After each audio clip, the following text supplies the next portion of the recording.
Okay, the next activity that I'm going to show you is what I call the drag.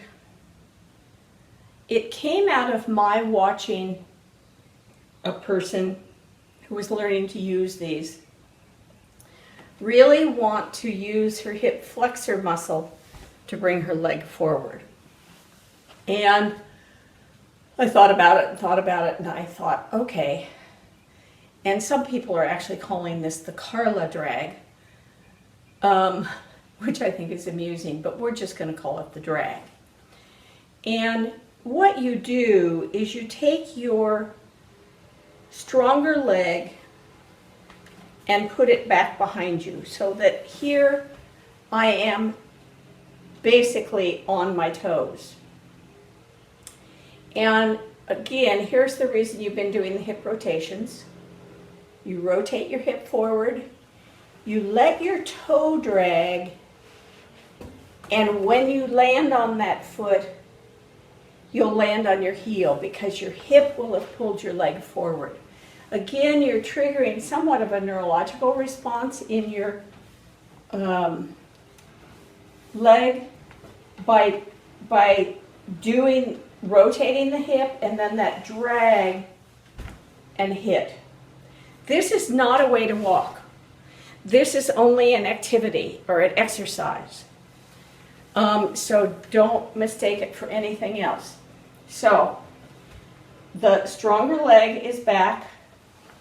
You rotate your hip and drag the toe forward and then let the leg land, or the heel land on the ground. So rotate, heel lands. When you really feel like you have it down pretty well with your stronger leg, then go ahead and try it with your leg that isn't as strong. And again, rotate, drag, land. Or rotate, oops, I didn't rotate. Did you catch that? You better. Rotate, drag, land.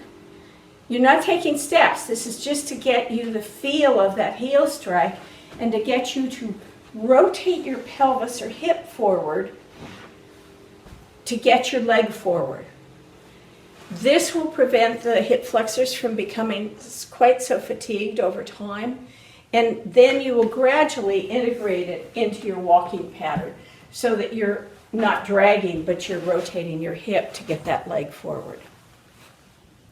You can really benefit from doing this in front of a mirror because then you can see whether you're actually getting the hip forward and getting it to rotate or not. Again, it's back, rotate it forward, and you land. You really have to hold on when you're doing this. I can do it with my walking stick, but I can't do it very well with my walking stick. Get the chair out of the way. So I want to put my hand here for safety, but I'm going to hold the walking stick in this arm. So I start with my stronger leg back, and I rotate the hip and drag until I get heel strike. I don't think in the beginning you should even think of doing this just with a walking stick or whatever. You really need parallel bars or a counter and a chair to do this well. So one leg back, probably gonna pull up a rug when I rotate forward. Rotate forward, drag your heel, or drag your toes and land on your heel.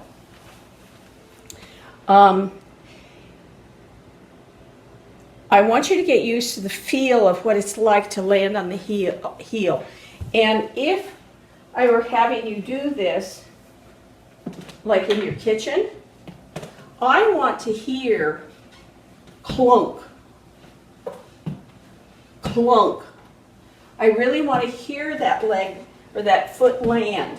Now, if you live in an apartment upstairs, the person below you is not going to love you when you practice this exercise. But a good strong heel strike is throwing your body and saying, hit hard, and it's causing the brace to give you momentum forward.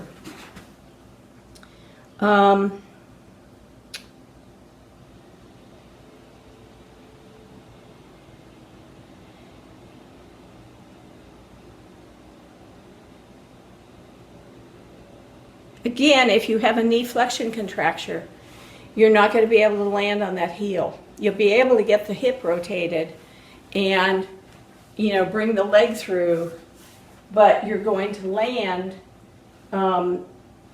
flat-footed, and that's not going to give you the pressure to walk on through.